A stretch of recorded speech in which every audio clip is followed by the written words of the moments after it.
Hola amigos, ¿cómo están? Gracias por ver este video. A ver, Bird Box Barcelona es una continuación de la película Bird Box con Sandra Bullock del 2018. En realidad no es una continuación, ¿verdad? Porque en realidad los hechos de esta película supuestamente suceden al mismo tiempo que los hechos de la película de Sandra Bullock del 2018. No es una continuación, es al mismo tiempo, un remake si se puede decir. Pero lo que me gustó de la película es que se tocaron aspectos diferentes de los monstruos, aspectos diferentes que no se habían tocado en la primera película, ¿verdad? Pero hay una explicación en una parte de la película que fue lo que más me llamó la atención y de eso quiero hablar en este video, ¿verdad? Uno de los sobrevivientes empieza a explicar y dice que los seres que los están atacando son seres del mundo cuántico, del Quantum World. Existen estos seres que supuestamente el muchacho lo explica en la película, que existen experimentos en que los seres en el mundo cuántico existen en un abanico de posibilidades, que solamente toman una dirección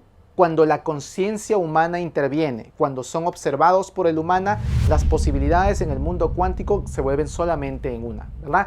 Y menciona un experimento en la película. Mire, han habido muchos experimentos sobre el mundo cuántico, sobre partículas de existencia en el mundo cuántico. Yo he leído bastante sobre eso, por eso me llamó mucho la atención en la película. Me encantó esa parte del argumento. El experimento más conocido es el Double Slit Experiment, que se lo voy a explicar un poquito para que pueda entender el argumento de la película. Es que básicamente se hace una superficie con dos rajaduras, ¿verdad? Y se empiezan a tirar estas partículas del mundo cuántico sobre esta superficie con dos rajaduras, ¿verdad?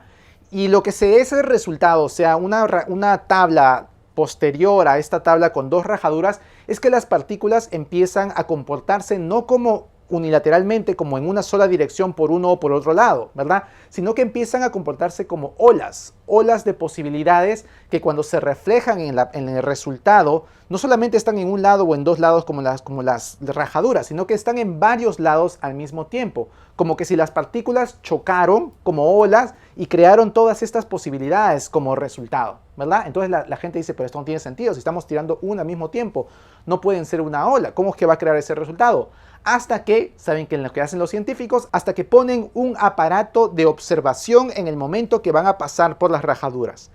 Y en ese momento que van a pasar por las rajaduras y que hay este aparato de observación, entonces las partículas cuánticas toman una decisión. Ya no se comportan como olas, sino que empiezan a pasar exactamente o por uno o por otro lado. Y el resultado en la parte posterior es diferente al que cuando no estaba este aparato de observación. Casi como que si las partículas se dieran cuenta que están siendo observadas por el ser humano. Cuando son observadas por el ser humano, entonces toman una decisión. Cuando no están siendo observadas, existen en el campo de posibilidad del mundo cuántico. Y entonces cuando entiendes el experimento de las posibilidades en el mundo cuántico, la explicación de los monstruos suena más interesante, se entiende mejor, ¿verdad? Porque los monstruos son seres que probablemente existen en otro campo de existencia, pero que en este campo existen en un mundo cuántico. No tienen una pesadilla, no son nada en realidad hasta que el ser humano no interfiere. Y entonces los seres se vuelven la peor pesadilla o algo terrorífico dentro de la conciencia del ser humano, ¿verdad? Que lo empieza a hablar, le crea pesadillas y causa su muerte, causa su destrucción. Pero el ser, la partícula, el monstruo se comporta de una forma diferente dependiendo del ser humano, dependiendo de la intervención del ser humano. Por eso es que el muchacho dice, son partículas cuánticas que no existen hasta que el ser humano interviene en su creación. Y todo lo demás, la verdad es que son puntos de debate que son más terrestres, entendibles, como por ejemplo que Sebastián, a diferencia de Sandra Bullock, está actuando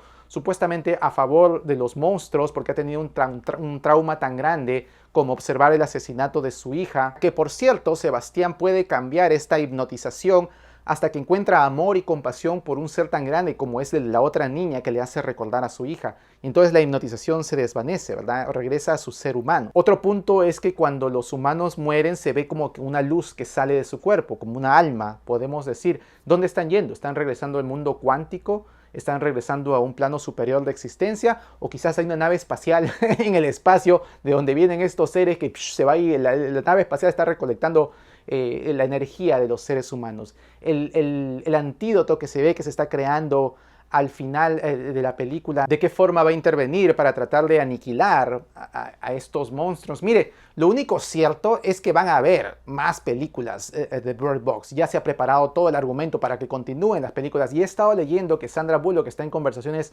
para hacer una nueva película de Bird Box. Y es muy cierto, la película ha resultado muy popular, la gente lo ha aceptado, se ha creado hasta un Bird Box Challenge en el internet. La película está haciendo muy bien, pero a mí de esta película me gustó mucho que los seres, la explicación de los seres se lleva al mundo cuántico. Espero que se siga desarrollando esa idea interesante para las siguientes películas. Como dije, quizás estos seres vienen de otras dimensiones y usan este mundo cuántico de posibilidades en el ser humano para tratar de aniquilar esta especie. Al final a lo mejor los seres son buenos, ¿qué será? Pero es muy interesante la dirección que está tomando esta película, así que la recomiendo mucho. Bird Box Barcelona, no piensen que es igual a la película de Sandra Bullock, que en realidad expande el universo de Bird Box, es muy buena, la recomiendo bastante. Y si les gustó este video, por favor, háganle un like, síganme en mi canal de YouTube y síganme por favor en mi cuenta de Instagram, @OscarEscapa. Y con este video hasta la próxima. Chao, cuídense mucho.